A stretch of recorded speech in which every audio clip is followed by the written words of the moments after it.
Assalamualaikum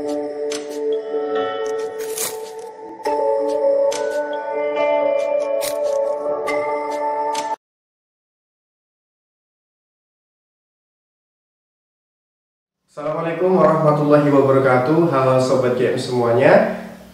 Meskipun di masa pandemi seperti ini, kalian wajib semangat belajar ya. Dan jangan lupa sahabat GM bersenang-senang, karena belajar senang prestasi akan cemerlang. Kali ini bersama Kak Agus ingin membahas materi Sains SD kelas 6 tentang revolusi bumi dan rotasi bumi. Nah, sebelum masuk ke materi, jangan lupa like, komen, dan subscribe di channel TBW Gajah Mada. Ya, hari kita mengalami siang dan malam. Ketika matahari terbit di timur dan hingga naik di atas kepala kita menyebut waktu tersebut sebagai pagi dan siang. Kemudian matahari turun ke barat dan tenggelam, lalu digantikan dengan langit yang penuh berbintang dan dihiasi bulan. Kita menyebut waktu tersebut sebagai sore dan malam hari. Tapi apa sih yang menyebabkan siang dan malam? Tidak lain dan tidak bukan adalah pergerakan bumi. Nah, dalam hal ini dibagi menjadi dua jenis. Yang pertama adalah revolusi bumi dan yang kedua adalah rotasi bumi. Oke, sekarang kita bahas mengenai rotasi bumi. Apa sih rotasi bumi? Rotasi bumi adalah pergerakan bumi pada porosnya. Artinya, bumi selalu berputar sambil mengelilingi matahari. Satu kali rotasi adalah 23 jam, 56 menit, dan 4 detik. Nah, sekarang kita bahas mengenai akibat dari rotasi bumi. Yang pertama adalah pergantian siang dan malam. Jadi, adanya siang dan malam yang kita alami setiap hari ini adalah akibat dari rotasi bumi. Yang kedua adalah gerak semu harian matahari. Ini membuat seolah-olah matahari bergerak dari timur ke barat pada waktu terbit dan tenggelam. Untuk yang ketiga adalah adanya perbedaan waktu. Untuk di Indonesia, yaitu yang pertama adalah waktu Indonesia bagian barat. Yang kedua adalah WITA, itu disebut sebagai waktu Indonesia Tengah. Dan yang ketiga adalah WIT, waktu Indonesia bagian timur. Nah, selisih setiap wilayah yaitu 1 jam. Dan jika WIT ke WITA itu selisih 1 jam. Dan jika WIT ke WIT itu selisih 2 jam. Untuk yang keempat adalah pembelukan arah arus laut atau efek Coriolis. Yang pertama adalah angin laut. Angin yang bertiup dari laut ke darat biasanya terjadi pada siang hari. Dan yang kedua adalah angin darat, yaitu angin yang bertiup dari darat ke laut biasanya terjadi pada malam hari dan biasanya digunakan untuk nelayan untuk mencari ikan. Oke, selanjutnya kita bahas yang poin kedua, yaitu revolusi bumi. Apa sih revolusi bumi? Revolusi bumi adalah pergerakan bumi mengelilingi matahari. Satu kali revolusi adalah 365/4 atau dibulatkan menjadi 1 tahun.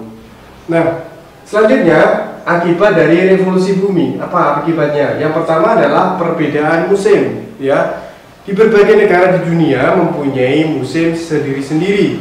Ada yang musim hujan, musim kemarau, musim salju, gugur, dan sebagainya. Yang kedua adalah perbedaan antara siang dan malam. Peristiwa alam yang sangat terlihat di kutub utara dan kutub selatan pada setiap tanggal tertentu. Bumi mengalami kondisi sebagai berikut. Antara 21 Maret hingga 21 September, yang pertama kutub utara berada di dekat matahari, sedangkan kutub selatan jauh dari matahari. Yang kedua, belahan bumi utara terpapar sinar matahari lebih lama dibandingkan dengan belahan bumi selatan. Yang ketiga, matahari bergeser ke arah utara bumi. Yang keempat, jarak terdekat kutub utara dan matahari terjadi pada tanggal 21 Juni. Di tanggal tersebut, pengamat di Khatulistiwa melihat matahari bergeser 23,5 derajat ke arah utara. Yang kelima, Beberapa daerah dekat kutub utara mengalami siang selama 24 jam. Sementara itu, beberapa daerah di dekat kutub selatan mengalami malam selama 24 jam. Itu tadi antara 21 Maret sampai dengan 21 September. Sekarang antara 23 September hingga 21 Maret. Yang pertama,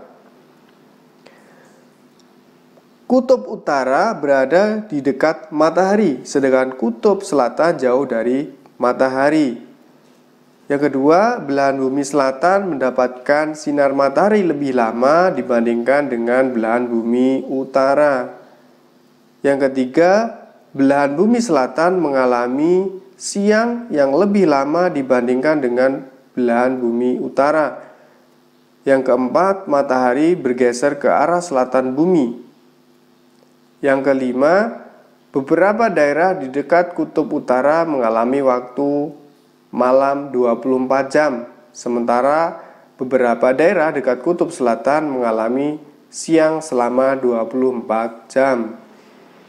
Pada tanggal 22 September, kutub selatan berada di posisi paling dekat dengan matahari.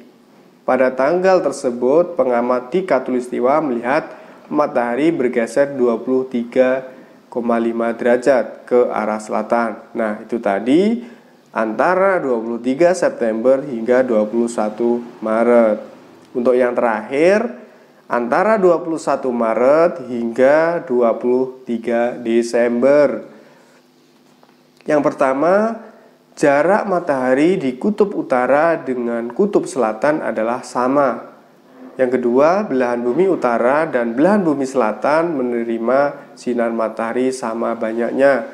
Yang ketiga, seluruh permukaan bumi mengalami waktu siang dan malam sama lamanya. Yang keempat, matahari terlihat melintas tepat di atas kepala di daerah Khatulistiwa.